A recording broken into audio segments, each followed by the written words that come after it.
여러분, 요한복음 15장을 보시면 우리가 너무나도 잘 알고 있는 예수님에 관한 이야기가 등장을 합니다. 그 이야기는 어떤 이야기냐면 예수님은 포도나무요, 하나님은 농부요. 그리고 또 붙어있는 가지는 누구래요? 우리. 그렇죠? 우리. 이 이야기가 요한복음 15장에 있습니다. 우리는 이 말씀을 가져다주는 아마 다양한 의미들을 알고 계실 것입니다. 그리고 요한복음 15장을 통해서 아마 수도 없이 수많은 목사님들로부터 다양하게 설교를 말씀을 들으셨을 것이고 그 의미들도 알고 계실 것입니다. 그러나 그 다양한 의미 중에 우리가 꼭 기억해야 될 의미가 있는데요. 그것은 뭐냐면 관계라는 의미입니다. 하나님도 예수님도 그리고 우리도 각자의 자리에서 각각의 역할을 하고 또 각자의 자리에서 삶을 살아가고 있지만 그 안에 끊어질 수 없는 관계가 있다라는 거예요. 하나님과 예수님과의 관계, 또 예수님과 우리와의 관계가 있다라는 것입니다. 그리고 그 관계가 끊어지면 우리는 진정한 삶을 살아갈 수 없음을 우리는 이 본문을 통해서 알 수가 있습니다. 심지어 여러분, 예수님도 하나님과의 관계 가운데서 순종하는 모습을 우리들에게 보여주고 계십니다. 그러면 우리는 이 관계 가운데 어떤 모습으로 삶을 살아가야 될까요? 나뭇가지인 우리는 이 관계 속에서 어떠한 모습이어야만 할까요? 적어도 예수님이 하나님 앞에 순종하던 그 모습이 여러분 우리 안에 있어야만 할 것입니다. 그리고 또 우리가 예수 그리스도와 함께하던 예수 그리스도의 관계 가운데 있음을 인지하며 우리도 역시 예수님 앞에 순종의 삶으로 순종의 모습으로 삶을 살아가야 할 것입니다. 그럼 여러분, 그 순종의 모습으로 살아가야 하는 우리들은 어떻게 순종의 모습을 드러내며 살아갈 수 있을까요? 우선 가지인 내가 나무에 붙어 있어야 살아갈 수 있음을 우리는 기억해야 할 것입니다. 내 스스로 선택하고 살아가는 인생이라고 이야기하지만 여러분, 나무에서 떨어진 가지는 쓸모가 있을까요? 없을까요? 아무 쓸모가 없죠. 나무에서 떨어진 가지는 그냥 지나다니는 사람들에게 밟혀 부러질 뿐입니다. 스스로 열매를 맺지 못하고요, 스스로 잎을 또 생명을 만들어내지도 못합니다. 그리고 우리가 또 나무에 붙어 있어야 되는 또 다른 하나는 나무로부터 공급받는 에너지를 통해 우리는 열매를 맺을 수 있기 때문입니다. 에너지가 없으면 우리는 열매를 맺을 수가 없습니다. 나무에 붙어 있지 아니하면 절대 열매를 맺을 수가 없습니다. 가지인 우리는 스스로 열매를 맺을 수가 없죠. 스스로 양분도 만들어낼 수가 없고요, 또 자연스럽게 열매를 맺어갈 수도 없는 것입니다. 그리고 열매를 못하는 가지는 얼마 가지 않아서 나무로부터 끊어지게 되어지고 그냥 생명을 잃어버리게 됩니다. 즉 우리는 하나님과 또 예수 그리스도의 관계 가운데 거하지 않으면 쓸모없는 인생, 별 쓸모없는 인생이다라고 말씀을 하고 있는 것입니다. 그런데 하나님은 이 별 쓸모없는 인생이 될 뻔한 우리를 하나님의 자녀로 불러주셨습니다. 우리를 부르셔서 쓸모 있는 인생, 영생을 지니는 인생, 열매를 맺어가는 인생으로 우리를 인도해 주셨습니다. 여러분, 얼마나 감사합니까? 금방 썩어져 죽어버릴 인생을 우리들에게 영생을 허락하신 인생으로 하나님의 자녀로 받아주셨으니 이 얼마나 감사한 일입니까? 그런데 여러분, 이러한 상황 속에서 이 감사한 인생을 살아가는데도 우리 안에는 참 이해가 안 되는 부분들이 삶의 여정에 문득 있습니다. 그것은 뭐냐면, 대표적인 것이 뭐냐면 우리에게 찾아오는 고난의 문제일 것입니다. 하나님의 자녀라면 여러분, 고난이 있어야 될 것 같아요? 없어야 될 것 같아요? 없어야 되죠. 하나님의 자녀라면 근심이 있는 게 이상하지 않습니까? 여러분, 하나님을 뭐라고 부르십니까? 아버지라고 부르잖아요. 하나님이 내 아버지예요. 그러면 하나님 아래에 있는 하나님 자녀된 우리는 근심이 있는 거 이상하지 않습니까? 걱정이 있는 거 이상하지 않습니까? 환난이 있는 거, 고난이 있는 거 이상하지 않습니까? 그런데 여러분, 우리들의 삶의 여정 어떻습니까? 여러분, 한번 손 한번 들어보실래요? 나는 세상 여지껏 살아와도 근심을 가져본 적이 없다. 나는 세상 걱정이 없다. 여러분, 이런 분들 계십니까? 죄송한데 아마 없으실 거예요. 여러분, 목사인 저도 하루가 멀다 하고 근심이 있고요, 하루가 멀다 하고 걱정이 있고요, 하루가 멀다 하고 참 많은 생각을 하며 삶을 살아가고 있습니다. 감사한 인생을 살아가는데 참 이해가 안 되어지는 부분들이, 그럼에도 불구하고 우리에는 고난이 있고 근심이 있고 걱정이 있다라는 거예요. 우리는 분명히 하나님과 관계하고 있거든요. 농부이신 하나님이 포도나무이신 예수 그리스도의 은혜 안에 삶을 살아가고 있는데, 그럼에도 우리는 여전히 고난이 있다라는 거예요. 고난이 없어야 할 것 같은데 우리에겐 고난이 있어요. 심지어 여러분, 그 고난에 집중하면서 삶을 살아가다 보니까 누구를 잃어버려요?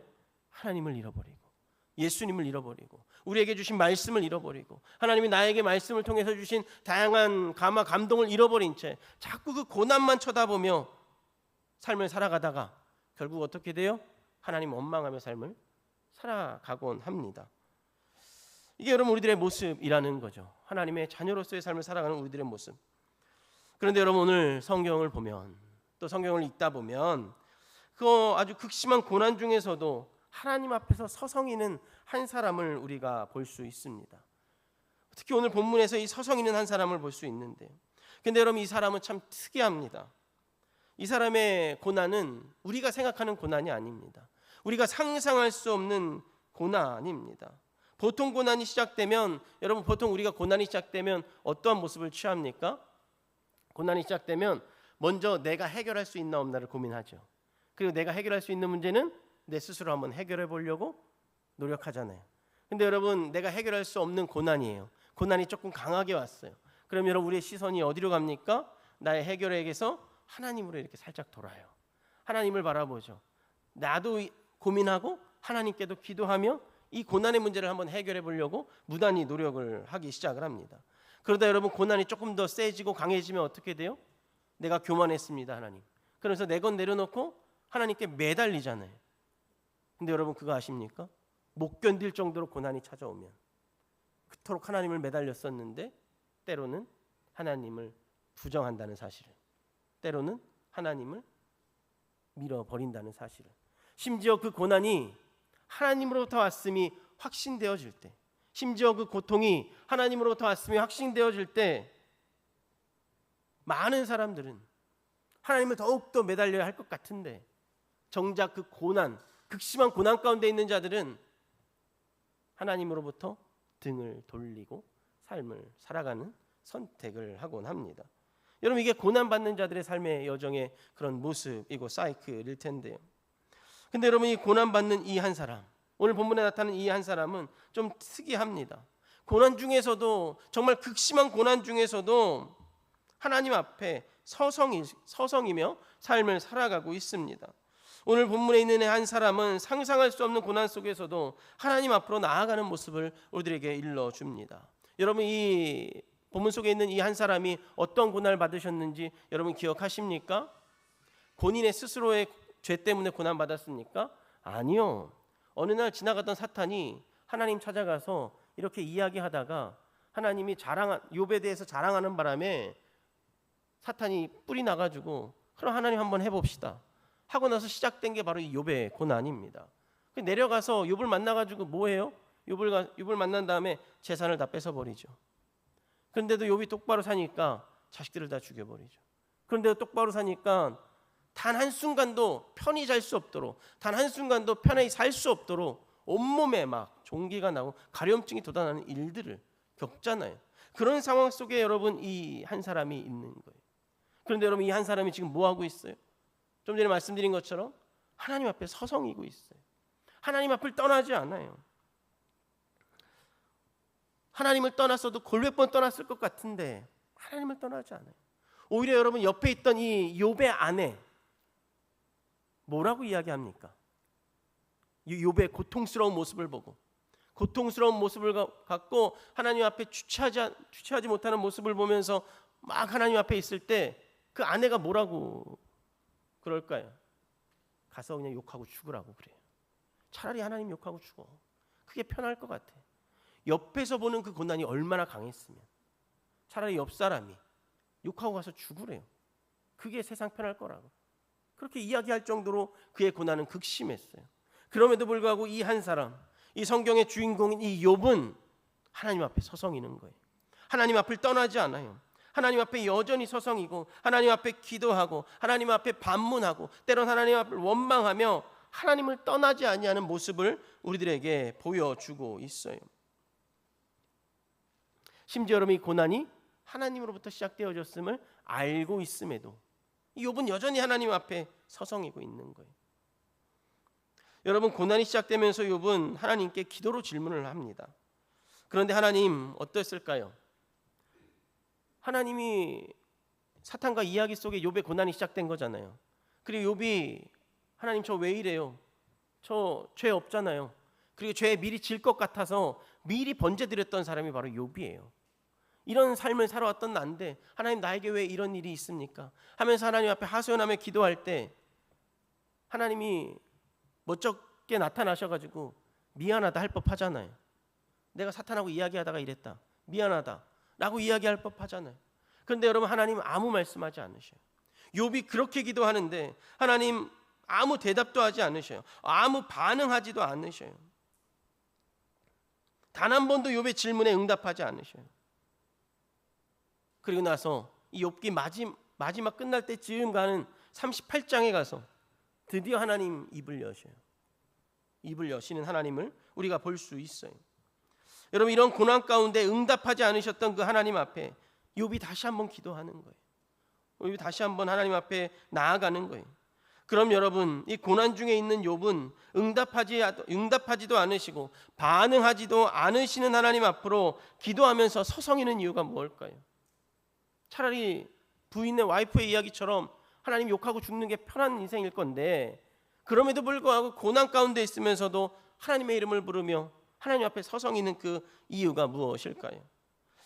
우리는 오늘 이 질문에 대한 답을 한번 묵상해 보고요, 그럼에도 우리가 하나님 앞에 있어야 함을, 또 우리도 하나님 앞에 서성이는 인생이 되어야 한다는 것에 대한 정당성을 한번 찾아가 보려고 해요. 여러분, 2023년 말 출간된 책이 한 권이 있는데요. 그 책이 뭐냐면 2024년 한국교회 트렌드라는 책입니다. 바로 저 책인데요. 이 매년 출간이 돼요. 맨 처음에 나왔을 땐 저도 참 재미있게 봤는데 이게 매년 출간이 되다 보니까 잘 안 봐지더라고요. 제가 교만해졌나 봐요. 하여튼 잘 안 봐져요. 근데 하여튼 저 책 2024년 저 트렌드라는 책을 봤습니다. 근데 트렌드라는 책을 보면 참 다양한 이야기들을 소개를 하는데요. 한국교회가 어떤 방향으로 지내왔고 또 앞으로 어떤 방향이 일어날지, 그 한국교회 성도들이 어떤 삶을 가지고 살아왔고 또 어떤 것을 주제를 가지고 신앙의 여정을 살아갈지에 대한 예측을 하고 있는 책입니다. 제가 이 책을 보다가 적잖게 충격을 받은 것이 한 부분 있었습니다. 그것이 뭐냐면 그 리서치 회사를 통해서 전국에 있는 19세 이상이에요. 성인이죠. 성인 이상 그리스도인 2,000명을 대상으로 질문을 한 것이 있어요. 그 질문이 뭐였냐면 외로움에 대한 당신의 대처 방안은 무엇입니까? 라는 질문이에요. 근데 이 질문 누구에게 했다고요? 그리스도인들에게.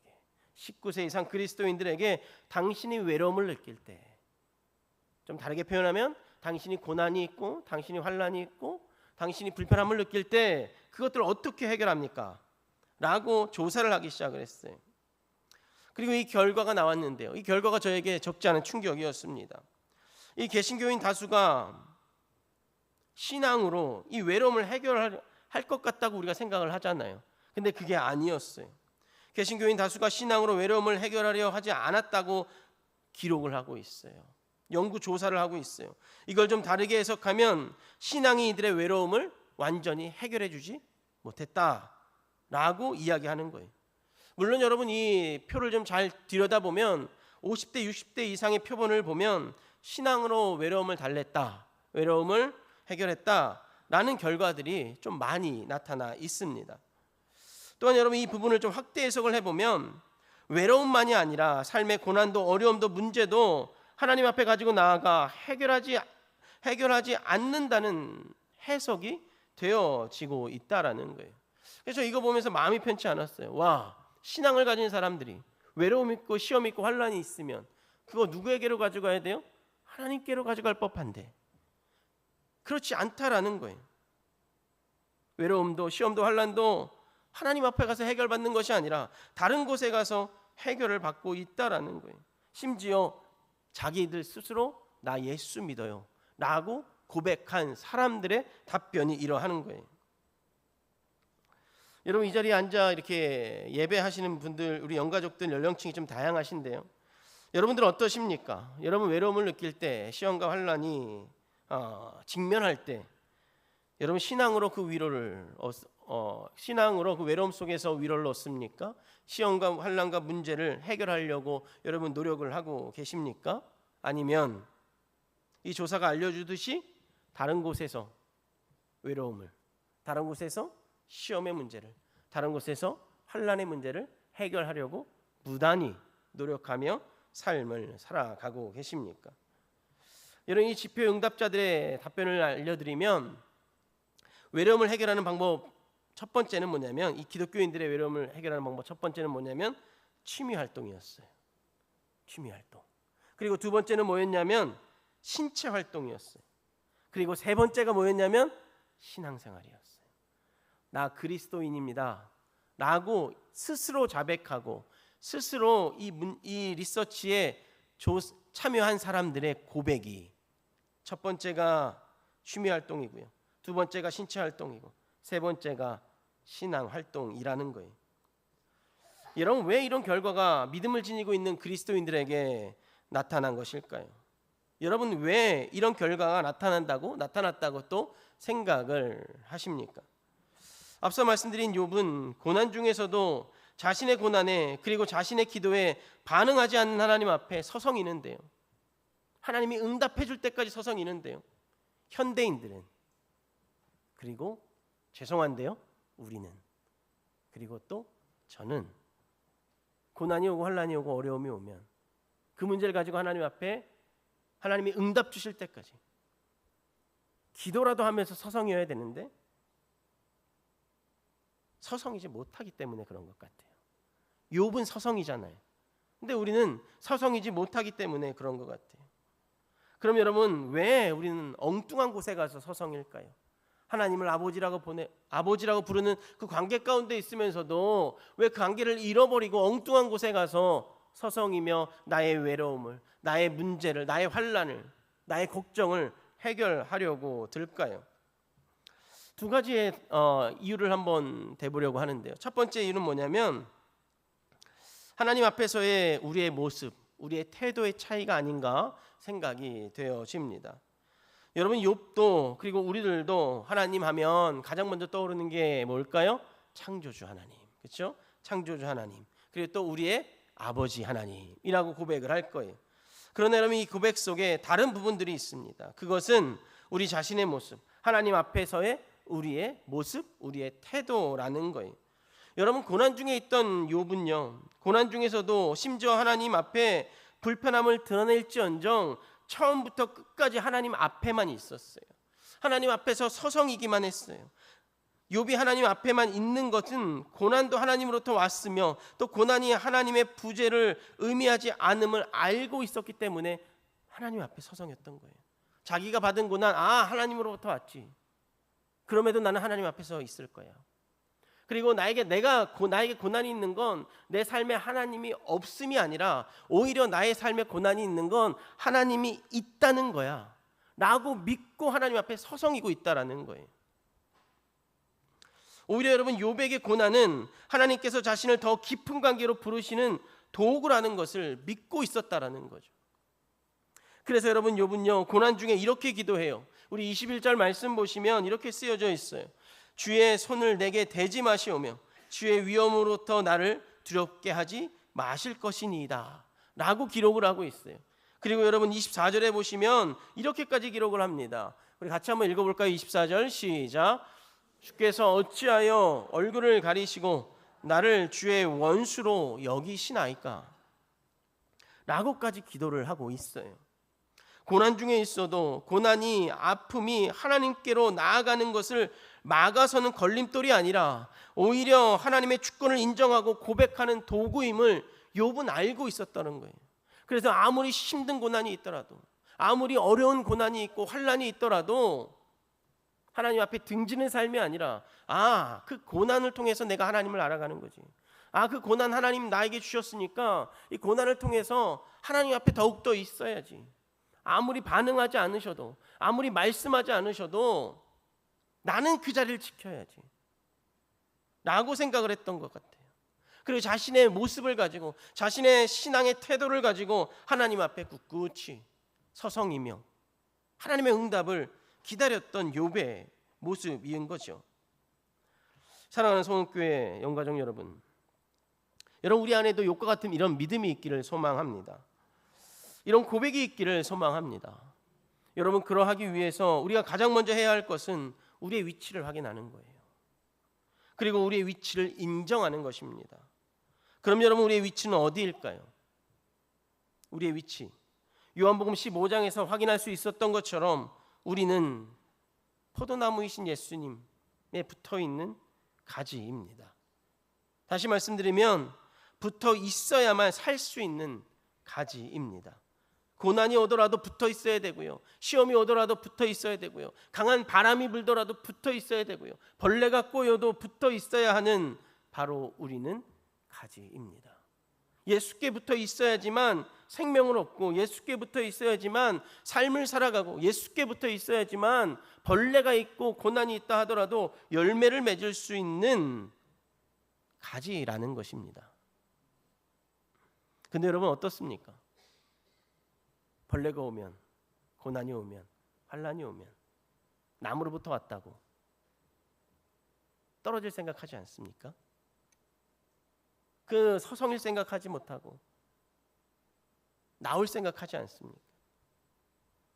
이게 여러분 욥과 우리아의 하나님 앞에 서 있는 모습의 차이인 거죠. 다르게 말씀드리면 태도의 차이인 거죠.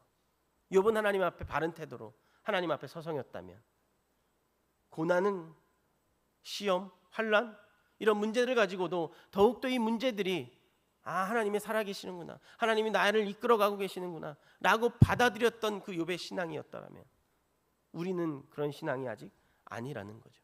시험이 오면 넘어지는 우리의 모습을 보면, 환난이 오면 근심부터 하는 우리의 모습을 보면, 아픔이 오면 소리부터 지르는 우리의 모습을 보면 말이죠. 사랑하는 성교회 성도 여러분, 욥과 같은 믿음을 지니시기를 주님의 이름으로 간절히 축복하겠습니다. 예수님께 꼭 붙어 있으시기를 바랍니다.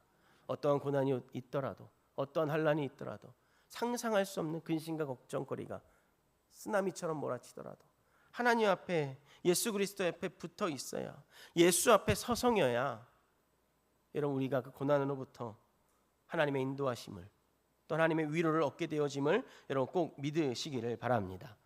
여러분 옆 사람에게 이렇게 이야기해 주세요. 우리는 하나님께 붙어 있어야 살 수 있습니다. 시작. 우리는 하나님께 붙어 있어야 살 수 있습니다. 여러분 믿으십니까? 하나님께 붙어 있어야지 살 수 있어요. 옆 사람에게 붙어 있으면 죽을 수 있어요. 근데 하나님께 붙어 있으면 살 수 있어요. 심지어 내 옆에 앉아 있는 분이 아내일지라도 죽을 수 있어요. 요즘 얼마나 세상이 무섭습니까? 근데 여러분 예수께 붙어 있으면, 농담이에요. 떨어지지 마세요. 예수께 붙어 있으면 살 수 있어요. 고난이 오더라도, 시험이 오더라도, 환난이 오더라도 살 수 있어요. 여러분 욥이 그래서 하나님 앞에 서성이는 거 아닙니까?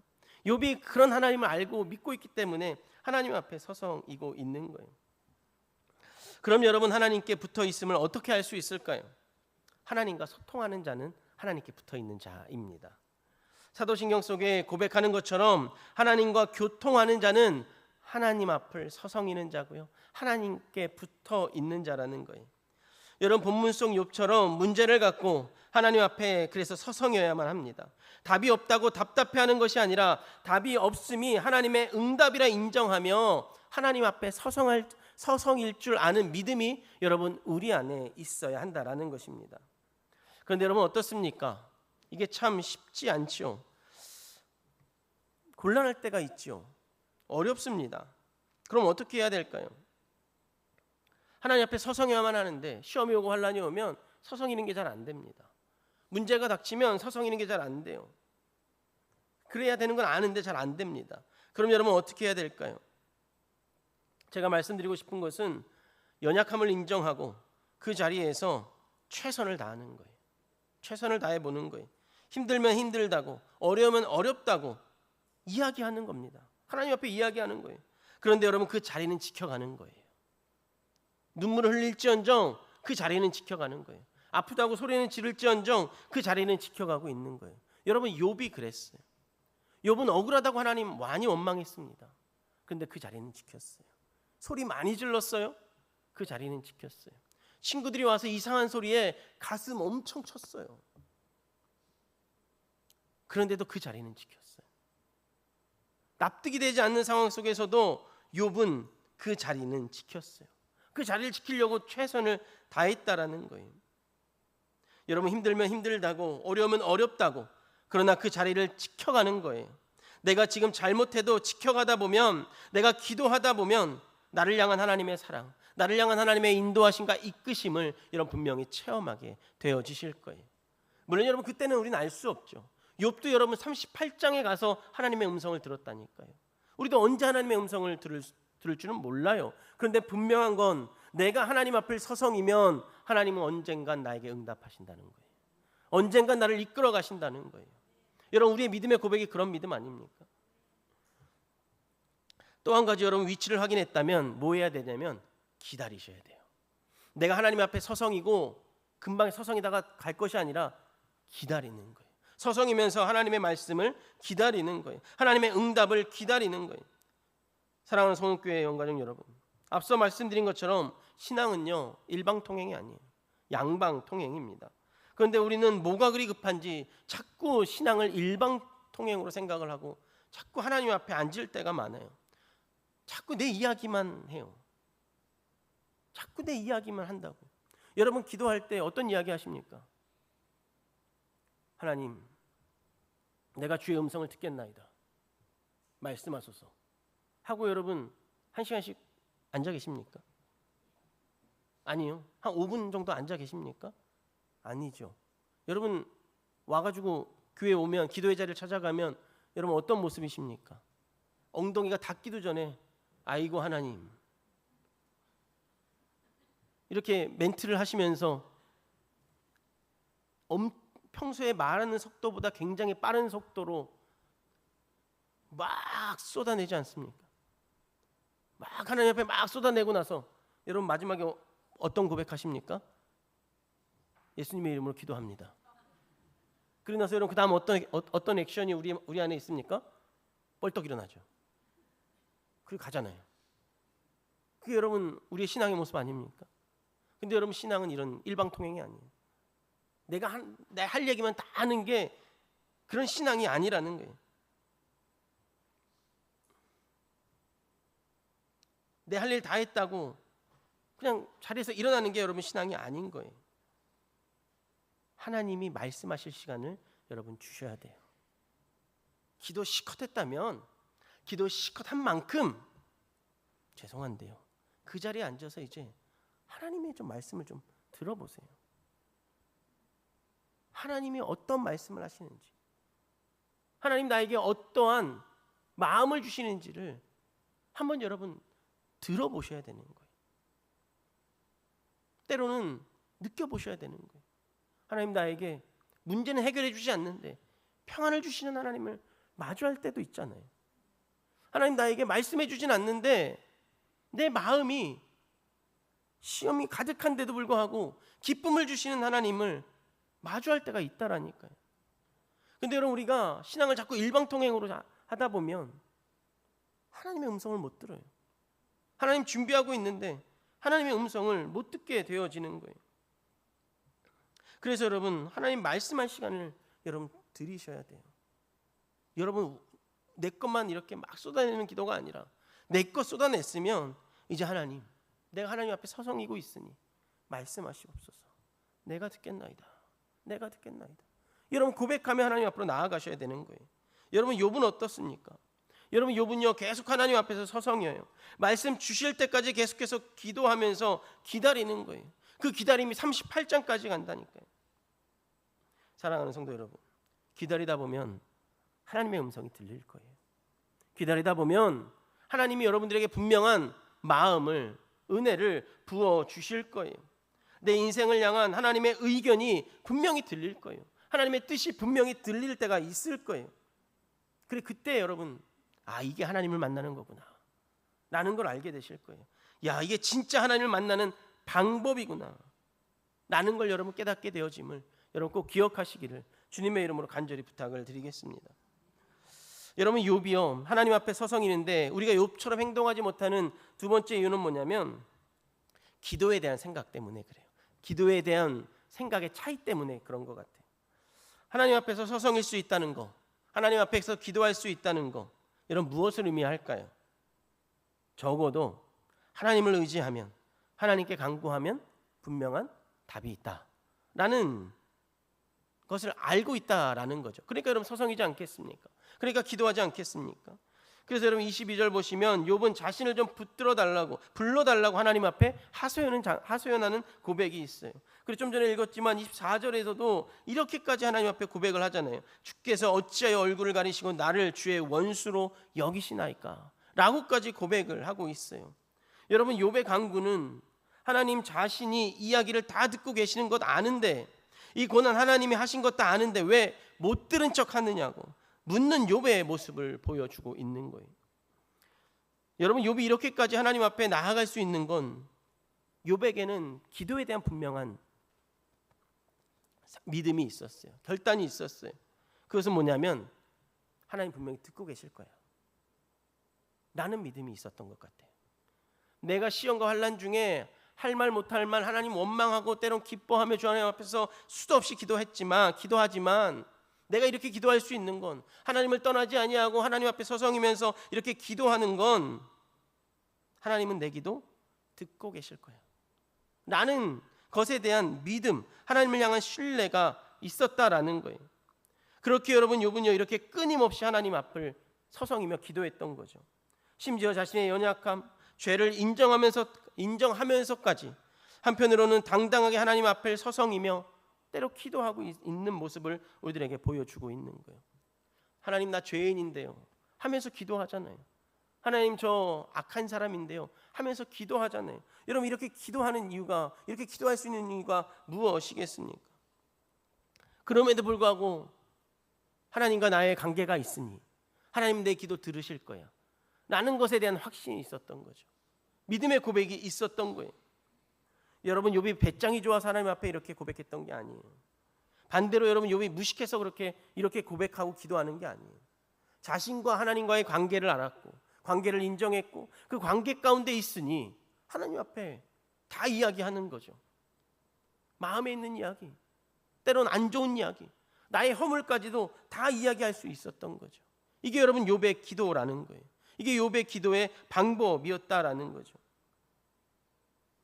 다시 말씀드리면 욥은 이렇게 하나님 앞에 설 수 있는 것은 기도에 대한 이런 생각을 가지고, 신념을 가지고 하나님 앞에 간구하고 있었다라는 거예요. 하나님은 아버지시니까. 여러분, 부모님에게 우리의 마음을 쏟아놓을 때가 있잖아요. 여러분, 자녀의 마음을 여러분 때는 듣고 싶을 때가 있잖아요. 하나님과의 욥의 관계가, 하나님과 우리의 관계가 그렇다고요. 하나님 우리의 이야기를 듣고 싶어 하셔요. 그리고 그 이야기에 대한 응답을 주시려고 준비하고 계신다고요. 여러분, 어떻게 기도를 하고 계십니까? 여러분, 기도할 때 기대하고 기쁨을 갖고 기도하십니까? 아니면 해야 하니까, 내가 아프니까, 내가 근심이 많고 걱정이 많으니까 그래서 여러분 기도하고 계십니까? 그리고 그렇게 하나님께 기도할 때 하나님 잘 응답해 주시고 응답 받았음이라고 여러분 동그라미 치면서 기도하고 계십니까? 여러분, 우리가 기도하는 것 앞에 분명한 사실 한 가지를 갖고 기도하셔야 하는데요. 그것은 뭐냐면 하나님은 나의 모든 기도를 듣고 계신다라는 거예요. 하나님 나의 모든 기도를 귀담아 듣고 계신다. 그리고 응답하신다라는 거예요. 이와 같아요. 예를 드는 건데요. 저에게는 아들이 몇 명 있게요? 3명이요? 3명 있으면 큰일 나요. 지금 2명도 버거워 죽건. 네, 아들이 2놈 있어요. 2놈 있는데 어느 날 저에게 큰 놈이 전화를 해요. 아버지, 치킨이 먹고 싶어요. 오시는 길에 살짝 들러서 가져다 주세요 라고 이야기를 해요. 그래서 제가 그 이야기를 들었잖아요. 그 이야기를 듣고 나서 제 마음에, 제 머릿속에 뭐가 메모리 되어져 있어요? 집에 갈 땐 치킨 사야지. 근데 제가 그날 뭐 일이 있어서 치킨집 앞을 지나가지 못했어요. 그래서 사가지고 못 갔어요. 그랬더니 저희 아들이 제 손에 아무것도 없는 걸 보고 실망할까요, 안 할까요? 실망하죠. 엄청나게 실망하죠. 다시 나갔다 오라는 둥, 뭐 별별 이야기를 다 하죠. 하여튼 엄청나게 실망하죠. 그래 하여튼 그 밤을 무사히 잘 지내요. 그래 나서 그 다음 날 제가 만약에 그 또 다른 치킨집 앞을 지나가게 되는 상황이라면 여러분 제가 그 치킨을 살까요, 안 살까요? 사겠죠. 그러고 나서 그 치킨을 사들고 떳떳하게 집으로 들어가지 않겠습니까? 여러분 기도는 이런 것 같아요. 내가 하나님 앞에 치킨 사달라고 기도하는 거예요. 그러면 하나님은 치킨 바로 안 사줄 수 있죠. 그런데 하나님은 내가 치킨 사달라고 기도한 거 하나님 머릿속에 있을까요, 없을까요? 있죠. 그게 정말 내가 필요할 때, 하나님의 때에, 내 때가 아니라 나는 지금 당장인데 그게 아니라 하나님의 때에 하나님의 손에 치킨이 들려져서 나를 찾아오신다라는 거죠. 이런 기도가 이런 거예요. 기도가. 그래서 여러분 기도는요, 하나님 다 듣고 계셔요. 여러분 욥이 이걸 알았어요. 그래서 욥은 원망하면서 기도했고요. 때로는 억울해하면서도 기도하고, 때로는 죄인입니다라고 고백하면서도 기도했어요. 그렇게 기도하면서 하나님 앞에 서성했던 이유는 이 기도의 은혜를, 이 기도 들으시는 하나님을 알고 믿고 있었기 때문에 그러하죠.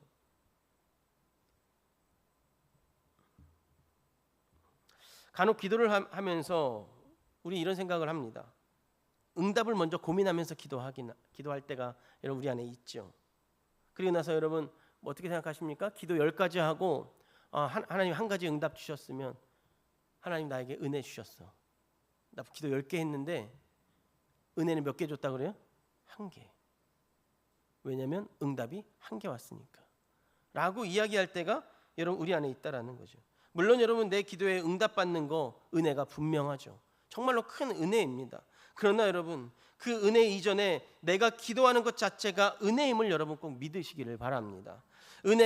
내가 기도하는 것 자체가 은혜의 시작임을, 그리고 더 나아가 내가 기도하는 것 자체가 응답이 됨을 여러분 꼭 믿으시기를 바랍니다.